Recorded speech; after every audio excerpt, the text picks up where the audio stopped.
All right. Hello, everybody. I'm back again. Sorry for the technical difficulty that I had going on earlier today. Yeah,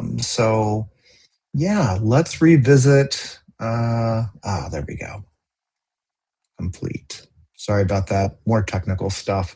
Anyhow, good afternoon. So, today we're actually talking about a question people ask quietly, sometimes in their head for months before they actually say it out loud. And the question at hand is, how do you know if a relationship is not working? Not, are we fighting? Not, did something terrible happen? Not, do we love each other? Not those types of questions.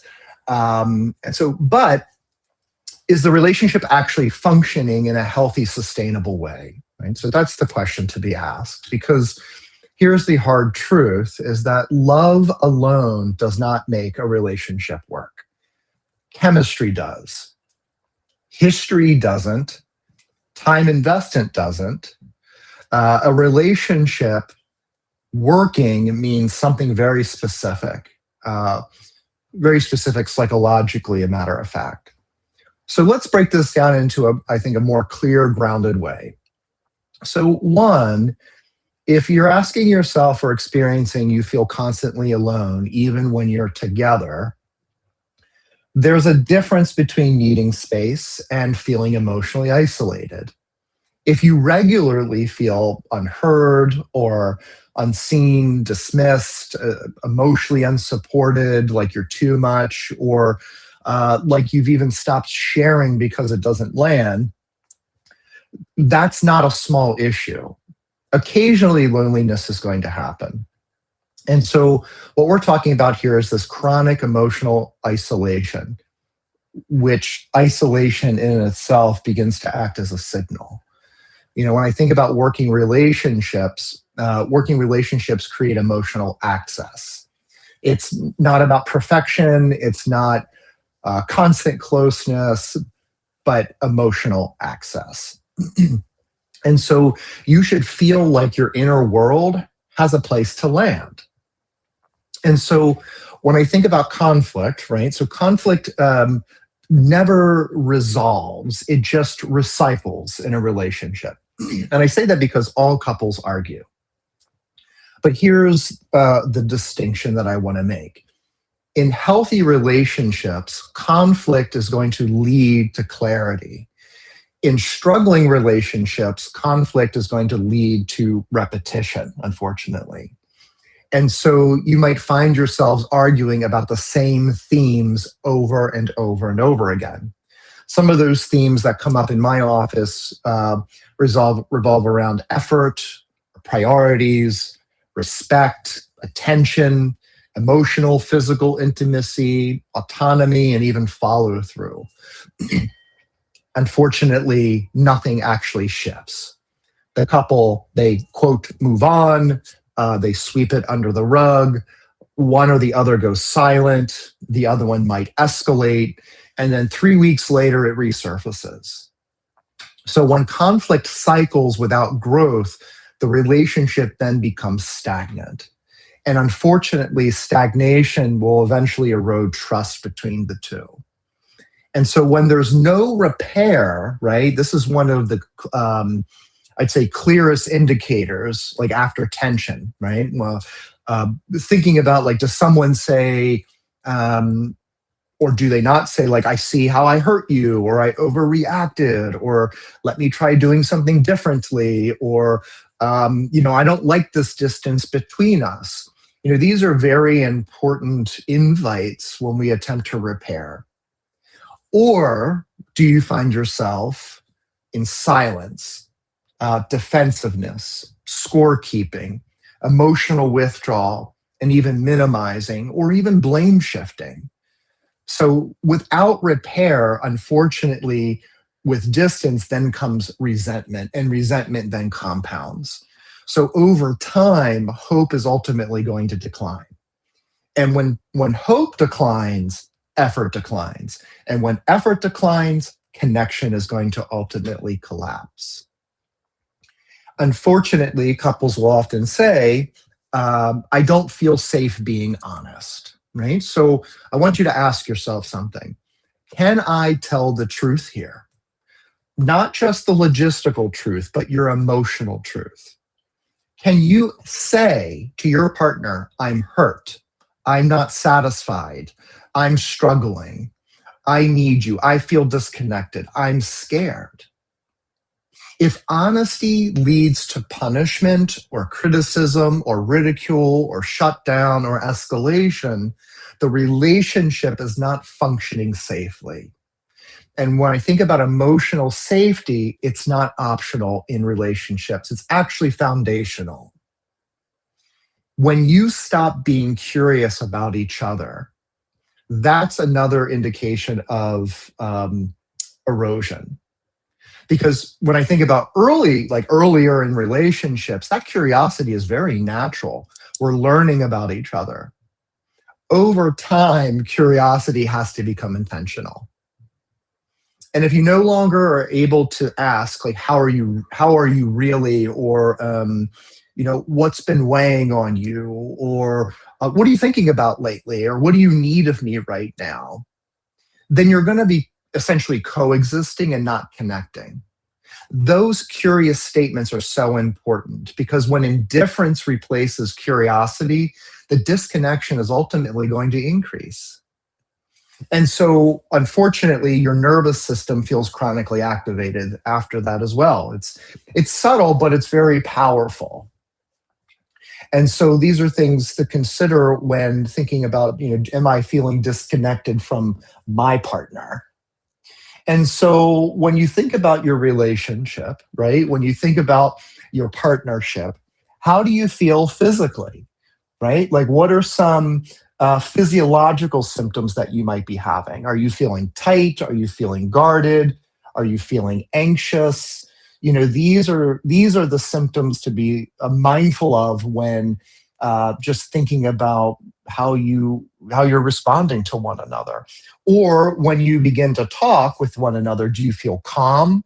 Do you feel open? Do you feel relieved? Do you feel safe or grounded? And these are the feelings and the physiological feelings that we want to be mindful of, right?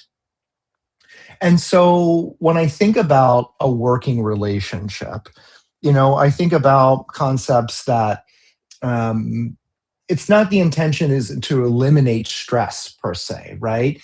But it shouldn't feel like the relationship is a constant threat to your emotional stability. There should be some sense of safety. And if you're constantly embracing and you're constantly feeling off, then ultimately you're going to shut down, and you're going to be less likely to want to be vulnerable with that partner. And growth is not one-sided. Um, and so it's so important that relationships like kind of realize that there's definitely a dynamic system that takes place. And so both partners need to be able to reflect, to apologize, to initiate repair, even seeks counseling or is willing to adjust. These are really important systems that need to be balanced, or there's ultimately going to be an imbalance. And working relationships really require mutual accountability, not perfection, not ideal effort, but really a shared responsibility amongst both, right? So I obviously one partner cannot carry the emotional labor long term, or ultimately burnout's going to happen. And so I'll often even assess for couples, I'll say, do you fantasize about escaping your relationship more than improvement? It's totally normal to think this is hard, or it's different, or I'd rather be anywhere else, or I feel lighter when I'm away. But to feel like you want to escape is actually more revealing, and repair actually doesn't feel like possible. And so that's something to be mindful of. The other thing I talked about in the last video is about core values and them not aligning. And sometimes it's not just dysfunction, it's divergence, because over time, partners may grow in different directions, specifically around family or money or career ambitions or spiritual or lifestyle or even emotional depth. And these differences are ultimately non-negotiable, or and they need to be respected. But unfortunately, if they're not negotiable in the way that we're not willing to talk about them, then alignment is ultimately going to erode. And as I talked about before, without alignment, the relationship is really going to feel much more forced. um, so going back to the question of like, so how do you know if it's not working?